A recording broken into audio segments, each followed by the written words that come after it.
ఈ కూటమి ప్రభుత్వం వచ్చి దాదాపుగా 10 నెలలుగా వస్తూ ఉంది. ఈ 10 నెలల కాలంలో ఎన్నికల వేళ వాళ్ళు చెప్పిన సూపర్ 6లు సూపర్ 7లు అన్నీ గాలికి ఎగిరిపోయాయి.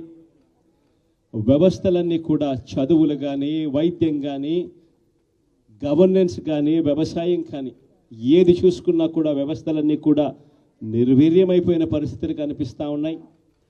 ఈరోజు పిల్లలకు సంబంధించిన ఫీజులకు సంబంధించిన బకాయిలు కూడా సంవత్సర కాలంలో ఫీజు రీఎంబర్స్మెంట్కు కావాల్సింది ఒక్కొక్క క్వార్టర్కు 700 కోట్ల రూపాయలు చొప్పున, సంవత్సరానికి 2800 కోట్ల రూపాయలు విద్యా దీవెన కింద 4 క్వార్టర్లకు సంబంధించిన కేటాయింపులు చేయాలి.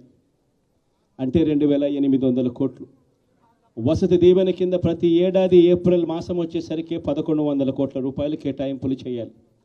అంటే గత ఏడాది ఈ 1100 కోట్లు, 2800 కోట్లు, ఈ రెండింటికి సంబంధించి 3900 కోట్ల రూపాయలకు కేటాయింపులు చేసి, ఖర్చు చేసి పిల్లల చదువులను ప్రోత్సహించాల్సిన పరిస్థితిలో ఈ ప్రభుత్వం చేసింది ఏమిటి అనంటే కేవలం 700 కోట్ల రూపాయలు మాత్రమే ఇచ్చి చేతులు దులుపుకున్న పరిస్థితులు.